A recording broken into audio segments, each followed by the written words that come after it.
time for war and there is a time for peace. My friends, with a global assault against our people renewed, now is not the time to lay down our arms. Now is the time for us to fight back against the demonization of Israel and against those who seek the destruction of our people. I will not accept a fraudulent peace that leaves Israel a reviled nation. I will not pretend there is peace when Jewish blood flows anew in Europe. I will not feign peace as proponents of BDS on campus glorify regimes that hang gays from cranes, even as Israel finds the infinite divine spark in all of God's children. I was sure, I promise you. You go back a quarter of a century when Ron Dermer was my student president at Oxford, when Senator Cory Booker of New Jersey was my student president of Oxford. We never believed, Ron, that we would have to devote so much time, energy, and resources to fighting anti-Semitism, demonization of Israel. We thought the great challenge back then was educating Jews about their tradition, fighting assimilation. I was sure that after the Holocaust, the world had finally satisfied its Jewish bloodlust.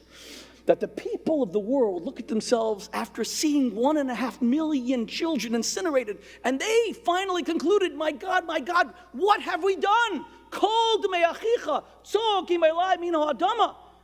The blood of their brother called out to them from the earth. But I was wrong. We were given but a 70-year respite. And now, the appetite for Jewish blood is back. You know why they hate us, my friends. It is not because Israel's guilty of any atrocities. It's not because of any war in Gaza. It's precisely the opposite. Lama Nikra Shema Sinai, we received the Torah this past weekend at Mount Sinai. Why was it called the mountain of hatred, which is its literal translation? Mishum shemisham yarda sina liolam. The Jews were entrusted by God with the 10 Commandments to impart a moral code to the rest of the world. And they hate us not because we take life, because we affirm life. Not because we disrespect women, but because we treat them as equals. Israel makes its neighbors look terrible, because it is the bastion of human rights throughout the Middle East.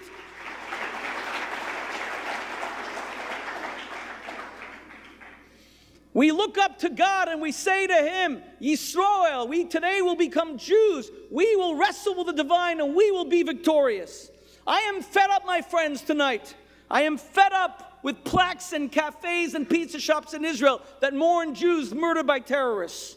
I am fed up with Jews dying in Paris to buy a loaf of bread. I'm fed up with Jews dying in Copenhagen to go to pray. I'm fed up with Jews dying in Brussels to see a museum. I'm fed up with Jews dying in Toulouse because they wanted to give their children a Jewish education.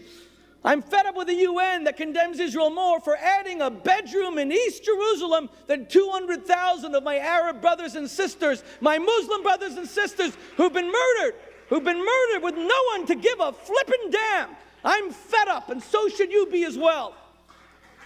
In the final analysis, my friends, our organization, the World Values Network, is about creating Jews of defiance. It's about creating Jews of courage.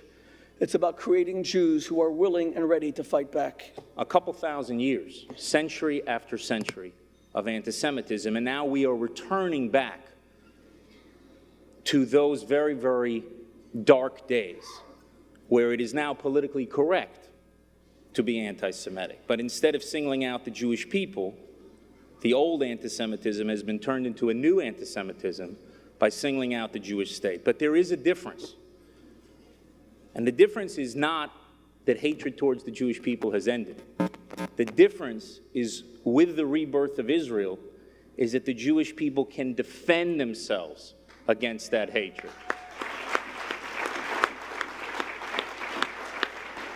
Whenever I speak, including when I was the chairman of the Senate Foreign Relations Committee, whenever I speak about U.S. foreign policy anywhere in the world, I always like to have my audience understand how I decide what that foreign policy should be from my perspective.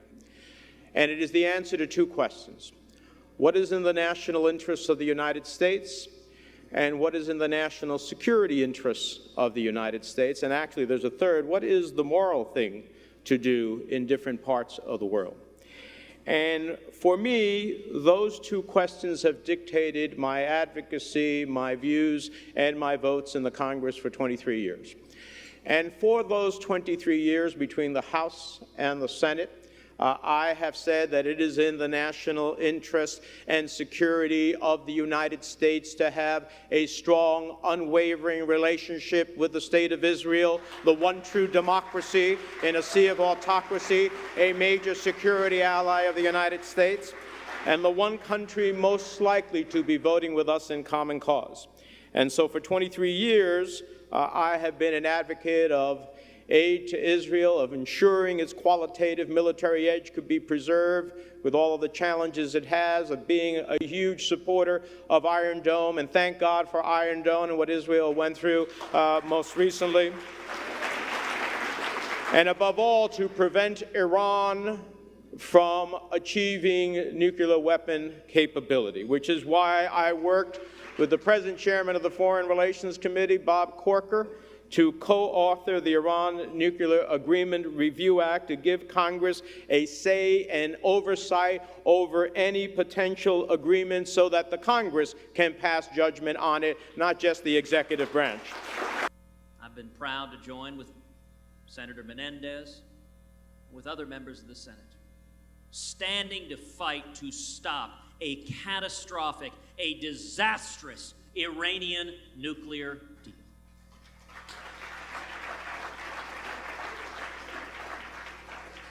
Today, the lead negotiator for the United States of the Iranian nuclear deal, Wendy Sherman, announced her resignation.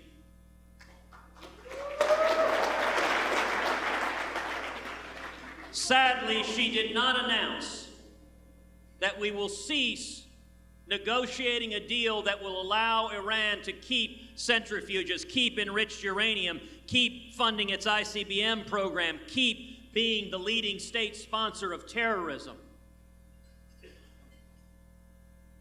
The next 19 months are going to be perilous. But I commit to you to do everything in my power to speak out and stop any deal that would allow Iran to acquire nuclear weapons. Israel manifests the real commitment now and forever that never again means never again.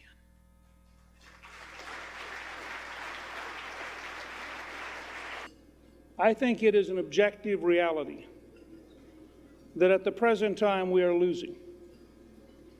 We are losing to European anti-Semitism. We're losing here at home to American anti-Semitism. We are losing to a worldwide effort to isolate and discredit Israel. We are losing to the lie of a peace process involving Hamas when the leaders of Hamas say not a single Jew will remain. The very fact that we don't have the nerve to say, this isn't a peace process. This is a diplomatic charade for murderers, terrorists, thugs, genocidal maniacs. As I accept this award tonight, I must share it with Anne, an important part of her story we witnessed together. May I wish you all the best for your mission. There is still a lot of work to be done. Thank you. So it's never a waste of time to preach to the choir. I understood that for the first time after I heard him explain it. Now I'm preaching to the choir tonight, but I'm preaching to the choir so that you'll sing. So that you'll sing to your friends and your neighbors, so that you'll sing to your coworkers and to your family, so that you'll sing to those who agree with you, and most importantly, to those who don't yet understand. It is the choir that inspires. And it is the obligation, in my view, with all respect of everyone in this room, to not just take your membership in the choir as something that you've earned through past conduct. It's something you need to earn every day. And we need to stand up together, to stand up to tyranny and to evil in this world, and to force our country to once again lead the free world in a way that will inspire others to acts of courage and freedom as well. Thank you all very much. Could I have imagined it like that? Of course not. Who could have when? Can I imagine it now?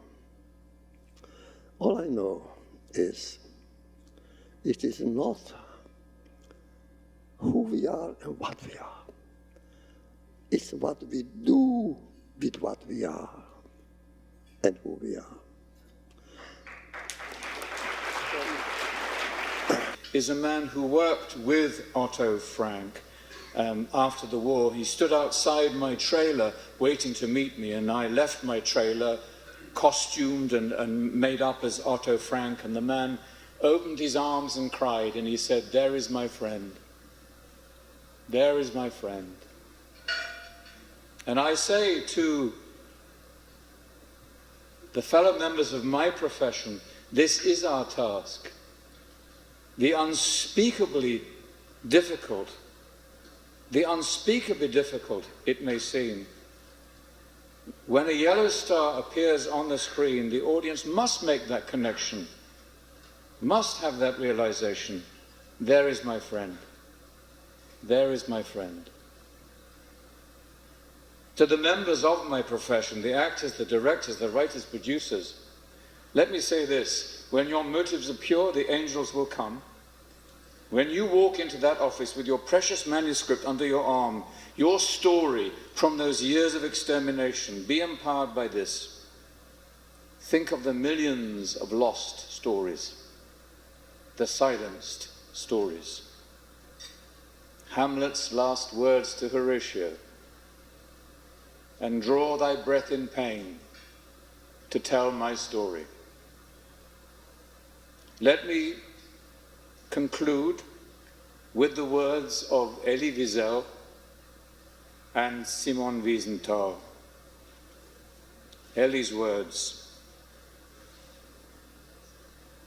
"Let us tell tales. All the rest can wait. All the rest must wait. Let us tell tales. That is our primary obligation. Commentaries will have to come later, lest they replace or becloud what they mean to reveal. Let us tell tales so as to remember how vulnerable man is when faced with overwhelming evil. Let us tell tales so as not to allow the executioner to have the last word. The last word belongs to the victims. It is up to the witness to capture it, shape it, transmit it.